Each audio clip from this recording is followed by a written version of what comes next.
Donc la question n'est pas le montant de la dette, la question est l'usage de la dette.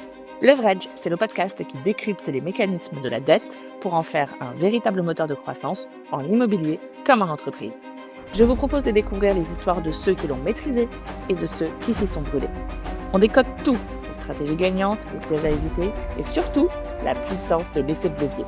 De quoi vous faire vibrer et peut-être même vous convaincre vous aussi que oui, la dette, c'est la vie. Je suis Anaïs Remaoun, bienvenue dans Leverage. Bonjour à tous, je suis ravie de vous retrouver pour ce nouveau format, le podcast Leverage, où nous profitons du MIPIM pour faire ce lancement.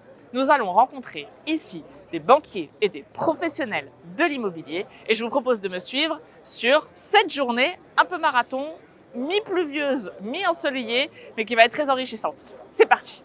Les amis, on a l'extrême chance et l'honneur d'avoir un échange avec Philippe Journeau. Merci Philippe. Bonjour Anaïs, ça va? Ça va et vous? Super. Le gros de l'orage est passé. Ouais. On est un peu comme le temps derrière nous à Cannes, là en ce moment. Il y a eu gros orage hier. Le gros déluge hier. Le gros déluge hier et aujourd'hui, il y a encore des nuages, mais ça commence à aller mieux. Et c'est un peu le marché de l'immobilier. Moi, je prends le pari que ça va redémarrer doucement en 2025, un peu plus vite en 2026. Alors évidemment, hors sujet géopolitique majeur qui changerait vraiment toutes les règles, et que ça va très bien se passer en 2027. C'est le deal qui ramène le cash. Et c'est un peu sur la partie club deal, c'est un peu l'opposé de ce qu'on fait sur un fonds, où d'abord on crée un fonds, on crée le véhicule, on lève l'argent et ensuite on le déploie. Nous on considère que d'abord on trouve l'opportunité et là on doit trouver les investisseurs et monter le club deal. Ça nécessite une mécanique pour la levée de fonds parce que le timing est en général beaucoup plus court. Et donc il faut être très équipé. Ceux qui font l'immobilier aujourd'hui, c'est plutôt des fonds qui sont capables de faire de l'equity pur. Y aller en equity, c'est bien. Ouais.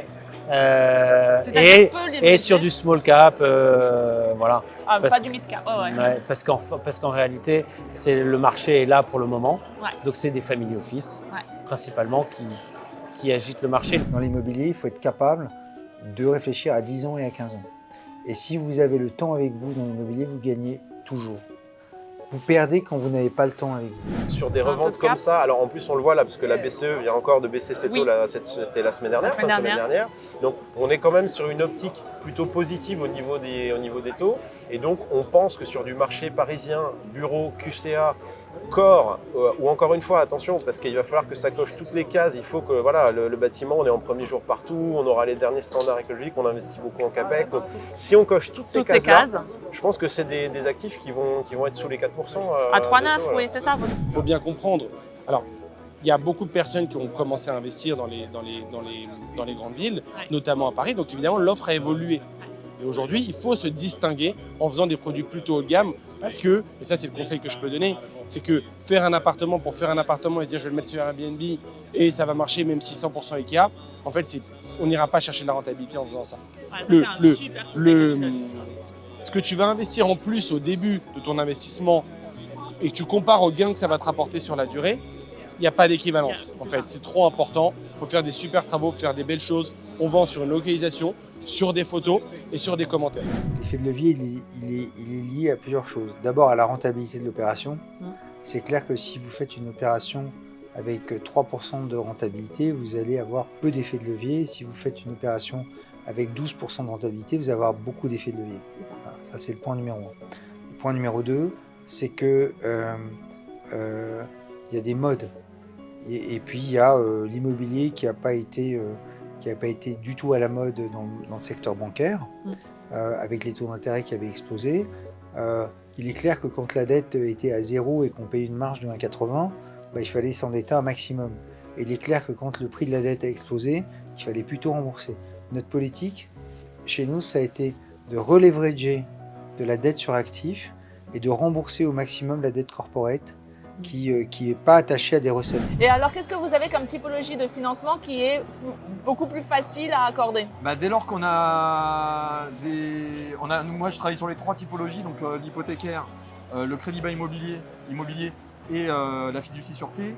On trouve moi je trouve que ça passe beaucoup mieux en fiducie surtie parce que ça permet d'apporter de la souplesse, de faire des opérations au share deal, de faire des tranches complémentaires quand la fiducie a été mise en place, de rapporter d'autres financements, d'autres demandes de financement qu'on intègre dans la fiducie qu'on a déjà mis en place. On peut refill. Exactement. Et la base de la filiale a été quand même le crédit bail immobilier, donc on continue à avoir cet ADN-là et c'est plutôt apprécié en interne et aussi par rapport au niveau d'equity aussi. Ouais. Alors où est-ce qu'on demande le moins d'equity? Crédit bail. Totalement. Deuxième fiducie sûreté et troisième hypothécaire. On demande au moins 20% aujourd'hui pour que ça passe à date. Dans une période un peu chahutée, on va chercher une expertise. Ça peut être une expertise territoriale, si je prends l'expert de la région bordelaise ou de la ville de Lisbonne. Et pourquoi cet expert est important? Parce que comme on va chercher des autorisations administratives, il faut connaître l'environnement politique, il faut bien connaître la concurrence. Donc il y a cette expertise locale, on va dire. Et après, il y a l'expertise dans la typologie. Quelqu'un qui connaît ultra bien le bureau parisien, qui connaît ultra bien le para-hôtelier en Espagne ou l'hôtellerie en Espagne. On a été très raillés, on a fait un projet à Nice, à la gare de Nice. Il devait sortir en 3 ans et demi, il a mis 7 ans ou 8 ans à sortir. D'accord. Ça a été un cauchemar. On s'est fait massacrer. C'est jamais facile, c'est toujours un parcours du combattant. Aujourd'hui, c'est beaucoup plus facile de trouver un bon deal que de trouver un bon financement. Ah très bien, intéressant d'avoir ça. Aujourd'hui, l'argent est difficile à trouver. Nous, on a été aussi très proche des banquiers. Ici, on leur a expliqué, tout en recommandant des clients. Et je pense que vous avez fait aussi un énorme travail d'explication aux banquiers sur le business model, sur ce qu'il fallait faire pour avoir un investissement qui soit pérenne.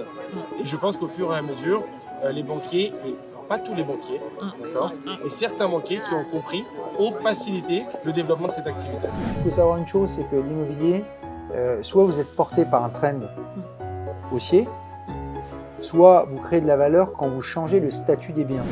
Le ressenti déjà, c'est que je sens les banques qui sont toujours partenariales, elles sont toujours présentes. Je les sens même plus de retour. Il y a eu un petit peu de retrait pendant une période, mais je sens quand même que depuis 1 an, les banques sont vraiment revenues pleinement sur le marché du financement. Acheter des actifs de qualité, pas trop leverager, mais bien leverager quand même, parce que si on ne leverage pas, il ne faut pas faire d'immobilier. Tout à fait.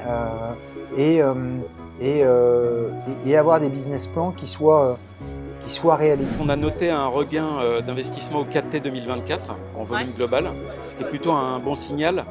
Bon, nous, on a envie d'être optimistes, hein, on est broker, donc, mais réaliste évidemment. Mais 2025, on sent dans les réflexions et les pitchs, les demandes d'avis de valeur des institutionnels, une hausse du volume en fait, des objets ou des portefeuilles qu'on nous demande de valoriser. Nous, quand on fait des développements, on est en LTC à 80%, et simplement, comme on crée vite la valeur, et bien très vite, je parle de 1 an, 2 ans, 3 ans après l'ouverture, on descend à 50%. Et au bout de 7 ans, la banque est sortie du risque, on se retrouve à 35-40%. C'est ça notre business model. Il y a un truc qui fonctionne hyper bien, c'est les immeubles indépendants, où il y a la transformation à faire encore à Paris. Nous, les thématiques fortes auxquelles on croit pour déjà en 2024 et sur les années à venir, donc le secteur de l'hospitality sous toutes ses formes, l'hôtellerie, mur et fond, le para-hôtelier, les branded residence. On croit aussi au bureau, mais extrêmement bien placé. D'accord. Donc QCA, peut-être dans d'autres villes. Si vous changez l'affectation, le statut, etc., vous pouvez créer de la valeur. Mais il n'y a pas de raison que vous créiez de la valeur simplement parce que vous êtes là, quoi. Vous êtes juste acheté, quoi. Vous êtes juste acheté. Ou 3 coups de peinture. Et l'immobilier, c'est un peu comme la publicité. Les gens croient que c'est facile, mais c'est pas du tout facile.